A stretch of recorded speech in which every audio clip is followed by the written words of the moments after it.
Hello students, how are you all? I hope that all you will be fine with your families at your homes. So we shall start today the next unit of our syllabus, that is government budget and the economy. This unit is only of one chapter. सिर्फ एक ही chapter है इस unit में और इसमें हम government budget के बारे में पढ़ेंगे। बजट आप जानते ही हैं। बजट से हम लोगों को क्या पता चलता है? हम लोगों को पता चलता है किन चीज़ों के दाम बढ़ गए और किन कौन सी चीज़ें सस्ती हो गई। दाम क्यों बढ़ते हैं बजट के द्वारा? बजट के द्वारा दाम इसलिए बढ़ते हैं क्योंकि गवर्नमेंट वस्तुओं पर बजट के जरिए टैक्स इंक्रीज कर देती है और कुछ वस्तुओं पर टैक्स कम कर दिया जाता है या सब्सिडी बढ़ा दी जाती है, तो उन वस्तुओं के प्राइसेस कम हो जाते हैं बजट के जरिए। बजट फाइनेंस मिनिस्टर द्वारा पार्लियामेंट में, लोकसभा में, लोअर हाउस में, लोकसभा में 1 फरवरी को पेश किया जाता है। पहले बजट फरवरी के लास्ट डे पेश किया जाता है, लेकिन पिछले 2 सालों से it is presented in the parliament on the first day of the February and it is presented by the finance minister of India. So nowadays the finance minister is Mrs. Nirmala Sitharaman. All of us we know that. So let's try to state the budget. Let's try to understand the meaning of budget. कि budget होता क्या है? Remember, budget is an estimation or the planning of receipts and expenditure of the government. Budget ये estimation है, ये अनुमान है या ये प्लानिंग है। ये एक डॉक्यूमेंट होता है जिसमें गवर्नमेंट प्लान बनाती है। किस चीज़ का प्लान बनाती है? किस चीज़ के अनुमान लगाती है? यह अनुमान लगाती है expenditure of the government and receipts of the government, यानी गवर्नमेंट को पैसा कहाँ कहाँ से प्राप्त होगा और गवर्नमेंट उस पैसे को कहाँ कहाँ पर खर्च करेगी। So it is an estimation और the planning of receipts and the expenditure of the government. Naturally, it is the planning, they are the estimates, and the plannings are always made in advance. So the government try to make the estimation of its receipts and expenditure for the forthcoming financial year. जो आने वाला वित्त वर्ष है उस दौरान government को कहाँ कहाँ से कितना कितना पैसा प्राप्त होगा और गवर्नमेंट उस पैसे को कहाँ कहाँ पर कितना कितना खर्च करेगी। ये जो प्लानिंग होती है, ये जो एस्टीमेट्स होते हैं, इनके डॉक्यूमेंट्स को हम बजट कहते हैं। सो आई होप आप बजट का मतलब समझ गए होंगे। घर में भी हम बजट बनाते हैं कि हमारी परिवार की इनकम कितनी है और उस इनकम को हम कहाँ कहाँ पर खर्च करेंगे। लेकिन यहाँ पर सेंट्रल गवर्नमेंट पहले अपने एक्सपेंडिचर्स प्लान करती है, उसके बाद वो देखती है कि इन एक्सपेंडिचर्स को करने के लिए मुझे इनकम कहाँ कहाँ से प्राप्त होगी। सो आई होप कि आप बजट का मतलब समझ गए होंगे। बजट सेम ही है, जैसे परिवार में बजट बनता है वैसी सरकार भी अपना बजट बनाती है। Is it clear? It is the part of fiscal policy of the government. ये सरकार की राजकोषीय नीति का ही हिस्सा है। बजट जो है राजकोषीय नीति का हिस्सा है। राजकोषीय नीति, फिस्कल पॉलिसी के बारे में हमने पहले एक चैप्टर में पढ़ा है, अगर आपको याद हो। कहाँ पे पढ़ा है? Yes, you are right. If you are recalling it, we have listen this term fiscal policy in the measures to control excess and deficient demand. अभावी मांग और जो एक्सेस डिमांड है उसको ठीक करने के लिए गवर्नमेंट जो नीतियां अपनाती है, हमने 2 तरह की पॉलिसीज वहां पर स्टडी की थी, फिस्कल पॉलिसी और monetary policy. Okay, so budget is a part of fiscal policy of the government. So we can say budget is an annual statement of the estimated receipts and estimated expenditures of the government over a financial year in an economy. Okay, so budget एक annual statement होती है। किसकी annual statement होती है? Of अनुमानित प्राप्तियां और अनुमानित व्यय की, जो आने वाले वित्त वर्ष के लिए अनुमान लगाए जाते हैं। गवर्नमेंट को इनकम कहाँ कहाँ, इसमें 2 ही चीज़ें हैं। बजट में 2 ही इंपॉर्टेंट पार्ट होते हैं, एक गवर्नमेंट की प्राप्तियां और दूसरे हैं गवर्नमेंट के खर्चे। तो गवर्नमेंट को इनकम कहाँ कहाँ से प्राप्त होती है? So what are the sources of receipts of the government? यहाँ पर रिसीव्स के स्पेलिंग गलत हैं, RECEIVES आना चाहिए, so kindly correct this spellings. So from where the government receives its income? So first part and the foremost important receipt or the source of government income is taxes. So government को सबसे ज़्यादा जो income मिलती है वो taxes के द्वारा मिलती है. They are direct and indirect taxes. प्रत्यक्ष कर और अप्रत्यक्ष कर दोनों इसमें शामिल हैं. प्रत्यक्ष कर वो कर होते हैं जिनको दूसरों पर नहीं शिफ्ट किया जा सकता, और इनडायरेक्ट टैक्सेस वो टैक्सेस होते हैं जो दूसरों पर शिफ्ट किए जा सकते हैं. इनके बारे में हम आने वाले अपने लेसन में डिटेल में पढ़ेंगे. डायरेक्ट टैक्सेस जैसे income tax, wealth tax, property tax. Indirect taxes जैसे GST, excise duty, sales tax. Okay, लेकिन मोस्ट ऑफ गुड्स पर आजकल जीएसटी लग रहा है, लेकिन कुछ वस्तुओं पर सेल्स टैक्स और एक्साइज ड्यूटी भी लगती है, आप जानते ही होंगे. Then government receive its income through fees and fines. कई बार फीस, एंट्री फीस लगती है, कहीं आप जू देखने जाओ, कुछ म्यूजियम्स होते हैं. सिमिलरली गवर्नमेंट फाइन्स वसूल करती है. फाइन जो लॉ ब्रेकर्स होते हैं, जो कानून का पालन नहीं करते, उनसे गवर्नमेंट फाइन वसूलती है. Then is profits from public sector undertaking.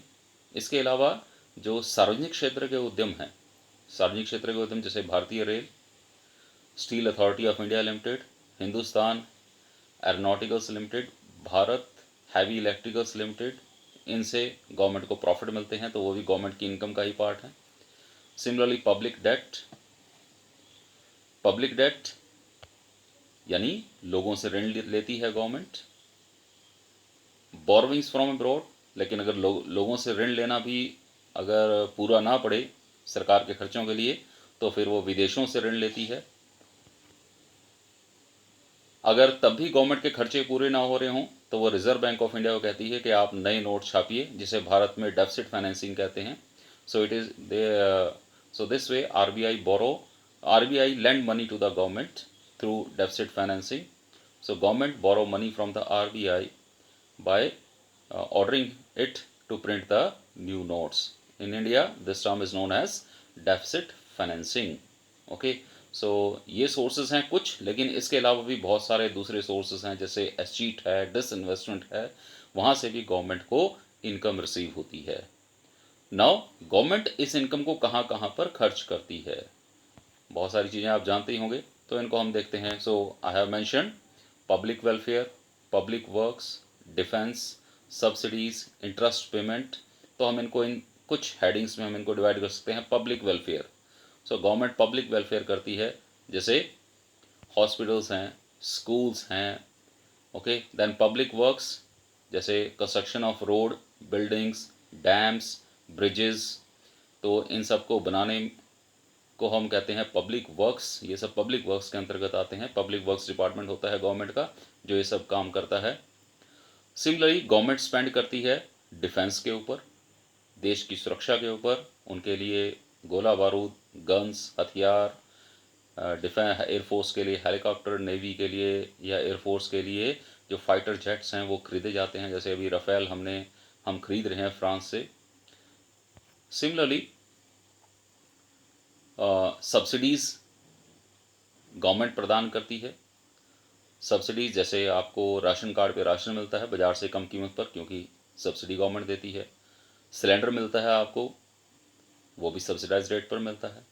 सो इसी तरह गवर्नमेंट फर्टिलाइजर्स पर सब्सिडी देती है और दूसरी वस्तुओं पर, अन्य वस्तुओं पर भी सब्सिडी प्रदान करती है. सो गवर्नमेंट इसके ऊपर भी खर्च करती है.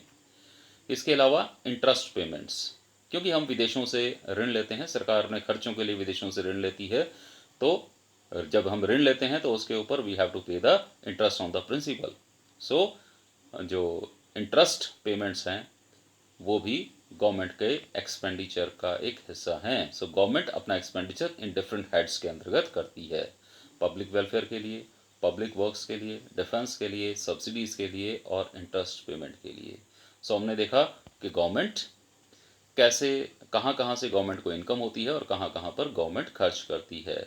So government spends about 40% of its expenditure. Again expenditure में TURE, please add E to it. So 40% government का जो एक्सपेंडिचर है वो तीन चीज़ों पर होता है. नंबर वन डिफेंस लगभग 19%, subsidies near about 10%, same is interest payment ये भी लगभग 10%. तो हम इसमें अगर इसको ऐड करें 39%, तो हम कह सकते हैं लगभग 40% गवर्नमेंट का एक्सपेंडिचर सिर्फ इन तीन चीज़ों पर होता है. और ये तीनों ही चीज़ों पर किया गया व्यय गैर विकास व्यय है. It is the non development expenditure. इनसे किसी प्रकार का विकास नहीं होता है. सब्सिडीज देने से, डिफेंस पर एक्सपेंडिचर, विकास मतलब विकास किस एक्सपेंडिचर से विकास आप कहेंगे? हम उस एक्सपेंडिचर से विकास कहेंगे जिसको करने से वस्तुओं और सेवाओं के उत्पादन में वृद्धि होती है, हमारे देश का जीडीपी बढ़ता है. तो इन एक्सपेंडिचर्स को करने से जीडीपी में कोई वृद्धि नहीं होती. सो इन सबको हम नॉन डेवलपमेंट एक्सपेंडिचर कहते हैं. हालांकि गवर्नमेंट ने अब इसको कैटेगराइज करना बंद कर दिया है, डेवलपमेंट और नॉन डेवलपमेंट एक्सपेंडिचर को. सॉरी, प्लान और नॉन प्लान को किया है. Non development is it is still there. So it is this type of expenditure is a non-development expenditure. So it is these are the three parts. Number one is subsidies, then defense and the interest payments.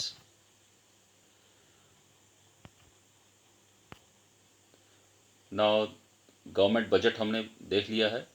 Now its objectives. Budget के क्या उद्देश्य होते हैं? सरकार budget क्यों पेश करती है?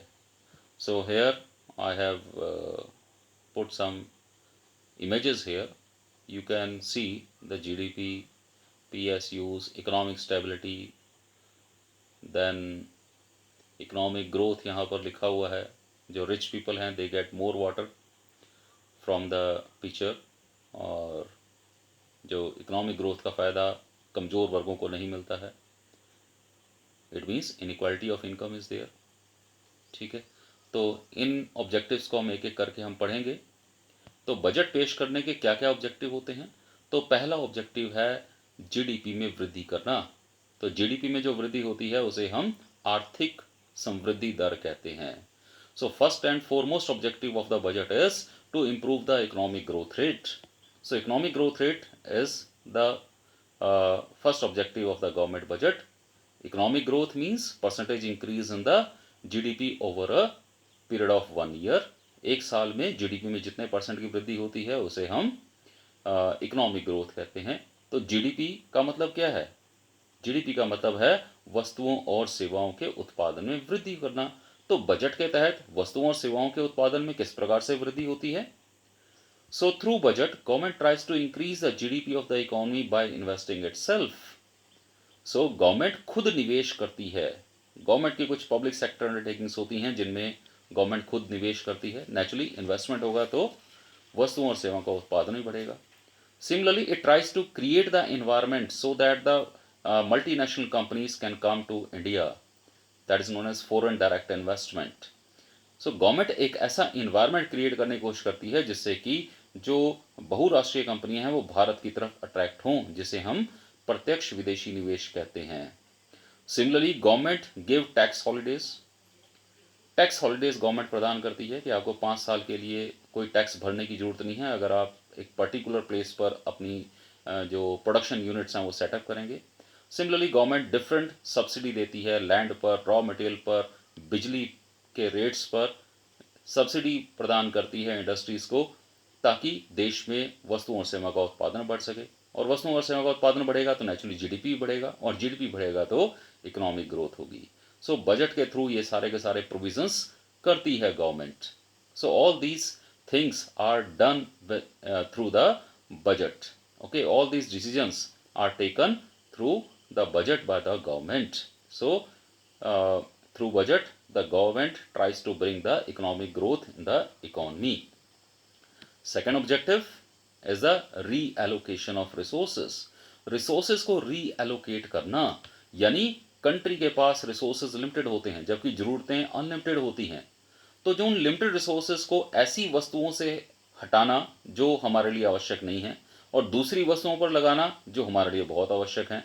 तो ऐसा सरकार कैसे करती है? ये भी बजट के तहत ही करती है.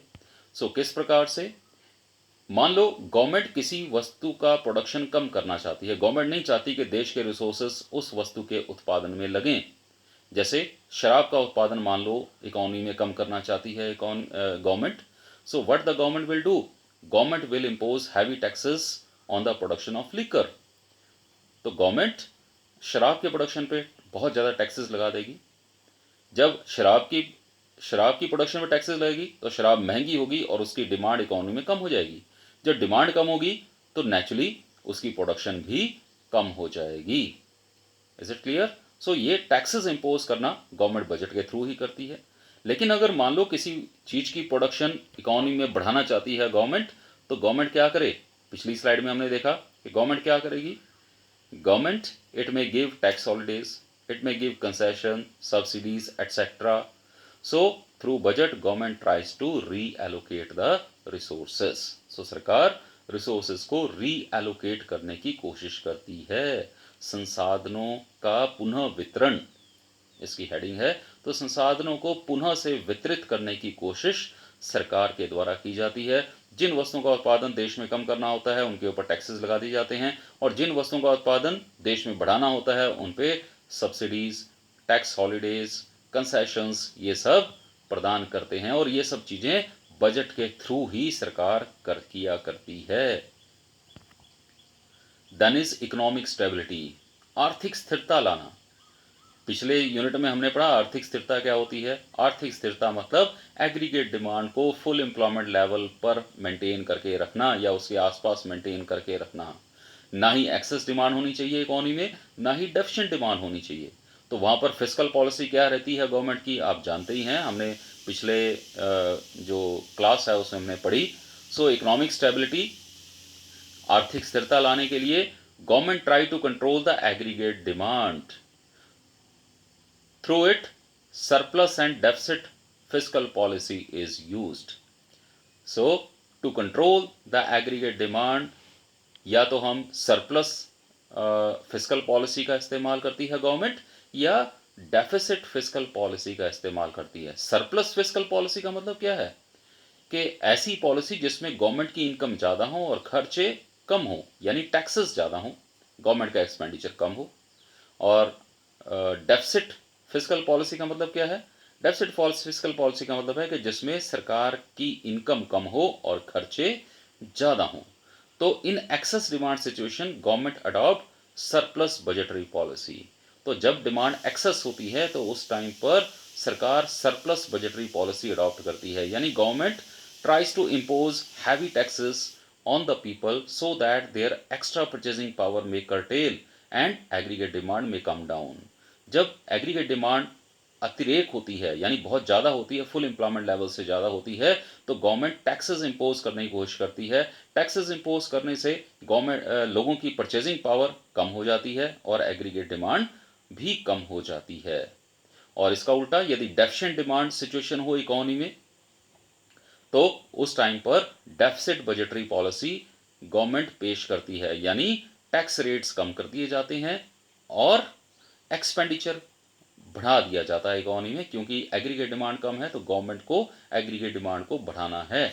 तो इसलिए गवर्नमेंट के जो एक्सपेंडिचर हैं ये भी एग्रीगेट डिमांड का पार्ट है। तो government try to increase its expenditure and reduce its income by reducing the tax rates. Okay, then is next objective is economic reducing inequalities. Inequalities यानी असमानताएं, और रिड्यूसिंग यानी कम करना, यानी असमानताओं को कम करना। असमानताएं यानी कुछ लोगों के पास देश की नेशनल इनकम का बहुत बड़ा हिस्सा होता है और बहुत सारे लोगों के पास नेशनल इनकम का बहुत थोड़ा सा हिस्सा होता है, तो इसे हम इनइक्वालिटीज ऑफ इनकम कहते हैं। तो हालांकि इक्वालिटी ऑफ इनकम नहीं हो सकती कि सभी प्रकार के लोगों को सभी प्रकार के जो काम हैं सभी के लिए एक जैसी इनकम हो, ऐसा पॉसिबल नहीं है। लेकिन इन इक्वालिटीज़ को कम करना देश की सरकार का ऑब्जेक्टिव होता है, और ये ऑब्जेक्टिव बजट के थ्रू ही अचीव करने की कोशिश की जाती है। कैसे? यदि गवर्नमेंट को इन इक्वालिटीज़ को कम करना है तो government try to impose taxes on high income group of people. जिनकी आय ज़्यादा है उनके ऊपर टैक्सेस इम्पोज किए जाते हैं। and the money collected from these taxes are used for the welfare of the deprived people or the poor people. जो गरीब लोग हैं उनके वेलफेयर के लिए पैसा खर्च किया जाता है, वो पैसा जो सरकार ने टैक्सेस के द्वारा कलेक्ट किया है। तो इस तरह से इनइक्वालिटीज़ को कम करने की कोशिश की जाती है। सो हाई इनकम ग्रुप के लोगों के ऊपर टैक्सेस इम्पोज किए जाते हैं, इनकम टैक्स, या उनके द्वारा जो वस्तुएं इस्तेमाल की जाती हैं उनके ऊपर ज़्यादा रेट का जीएसटी होता है, और उस पैसे से सरकार गरीबों को मेडिकल फैसिलिटीज़ प्रदान करती है, एजुकेशनल फैसिलिटीज़ प्रदान करती है। पीडीएस सिस्टम के तहत उनको सस्ते दरों पर अनाज उपलब्ध करवाया जाता है। आप लोगों के नवोदय विद्यालय, आप लोगों को फ्री एजुकेशन दी जाती है। ये भी जो इनकम टैक्स या दूसरे टैक्सेस कलेक्ट किए होते हैं उसी में से ये खर्चा किया जाता है। Okay, so next objective is regional disparity को कम करना, यानी रिडक्शन इन रीजनल डिस्पैरिटीज, यानी जो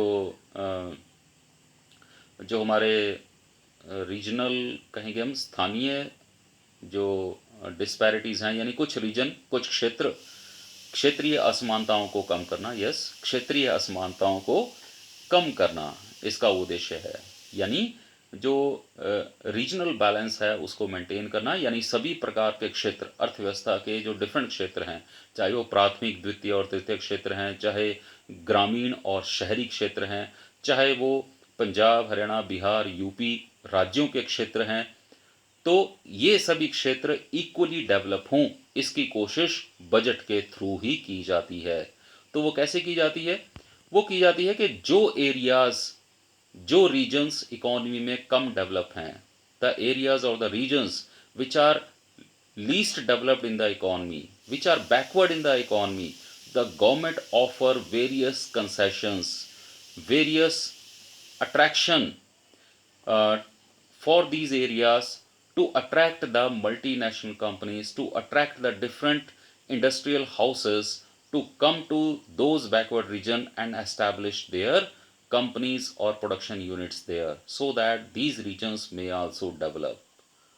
ओके, सो थ्रू बजट सरकार क्या करती है? सरकार जो रीजन बैकवर्ड हैं वहाँ पर डिफरेंट कंसेशन देती है, टैक्स हॉलीडेज देती है, डिफरेंट दूसरे प्रकार की उनको छूटें प्रदान करती है। तो इन छूट, ये सब टैक्स हॉलीडेज, छूट, कंसेशन, सब्सिडीज़ ये क्यों प्रदान करती है? ये इसलिए प्रदान करती है इन रीजन्स के लिए जो बैकवर्ड हैं, ताकि इंडस्ट्रीज़ इनकी तरफ अट्रैक्ट हों और यहाँ पर इंडस्ट्रीज सेटअप हों और यहाँ के लोगों को भी रोजगार मिले, यहाँ पर भी इंफ्रास्ट्रक्चर डेवलप हो। सिमिलरली क्योंकि ग्रामीण क्षेत्र हमारे यहाँ पर थोड़े पिछड़े हुए हैं शहरी क्षेत्रों से, इसलिए ग्रामीण क्षेत्रों में इरिगेशन फैसिलिटीज़, वहाँ पर इंफ्रास्ट्रक्चर डेवलप करने की कोशिश करते हैं ताकि गांव भी शहरों के बराबर आ सकें। Next objective is to manage the public sector undertaking. Public sector undertaking, public sector यानी एक ऐसा क्षेत्र जिसके उत्पादन और वितरण पर सरकार का नियंत्रण होता है, यानी यहाँ पर उत्पादन और वितरण दोनों ही सरकार इनको कंट्रोल करती है इन यूनिट्स की। तो गवर्नमेंट इनको कंट्रोल करने की कोशिश करती है, इनको मैनेज करने की कोशिश करती है थ्रू इट्स बजट। तो बजट के द्वारा ही गवर्नमेंट ये डिसीजन लेती है कि पीएसयूज में यदि अतिरिक्त निवेश करना है तो कितना करना है, यदि पीएसयूज घाटे में चल रही हैं तो उसमें विनिवेश भी किया जाता है। यानी विनिवेश का मतलब यानी उनकी कुछ हिस्सेदारी प्राइवेट क्षेत्र को बेच दी जाती है या पूरी की पूरी पब्लिक सेक्टर अंडरटेकिंग प्राइवेट क्षेत्र को बेच दी जाती है। लाइक रिसेंटली गवर्नमेंट ने ओएनजीसी, बीपीसीएल या इंडियन ऑयल कॉरपोरेशन में डिसइन्वेस्टमेंट का निर्णय लिया है। एयर इंडिया में भी डिसइन्वेस्टमेंट की जा रही है, उसके शेयर प्राइवेट क्षेत्र को बेचे जा रहे हैं एयर इंडिया के। सो ये सब निर्णय जो है सरकार बजट के थ्रू ही लेती है कि किस पब्लिक सेक्टर अंडरटेकिंग में इन्वेस्टमेंट करनी है और किस पब्लिक सेक्टर इंडस्ट्री में डिसइन्वेस्टमेंट करनी है। सो all these decisions of investment and disinvestment in public sector undertaking are taken through the budget by the government. So government try to manage the PSUs. For example, the Indian Oil Corporation, the BPCL, ONGC, BHEL, Bharat Heavy Electricals Limited, ONGC, oil and natural gas corporation, BPCL Bharat petroleum corporation limited, SAIL steel authority of India limited, BEL Bharat electricals limited, HAL Hindustan aeronauticals limited, अभी recently Tejas बनाया है इसने, जो कि second squadron air force में शामिल किया गया है। तेजस जो जहाज बनाया है हिंदुस्तान एरोनॉटिकल्स लिमिटेड ने। सो ये सारी की सारी कंपनियां जो हैं ये पब्लिक सेक्टर कंपनीज हैं। Indian railway is also a public sector undertaking. So ये पब्लिक सेक्टर अंडरटेकिंग से रिलेटेड सभी निर्णय बजट के थ्रू ही लिए जाते हैं। So with this we have completed the objectives of budget. तो आप इसमें 3 क्वेश्चन करेंगे। Number 1 is what is budget, budget किसे कहते हैं। दूसरा क्वेश्चन आप करेंगे what are the sources of government income and heads of expenditure of governments budget. Government को इनकम कहाँ कहाँ से होती है और गवर्नमेंट बजट के थ्रू कहाँ कहाँ पर एक्सपेंडिचर करती है। ये 1 2 3 करके आप लिखेंगे, no need to explain them. Then तीसरा क्वेश्चन आप एक्सप्लेनेशन के साथ लिखेंगे, with explanation, explain the 6 objectives of government budget. So I hope कि आपको ये समझ में आ गया होगा।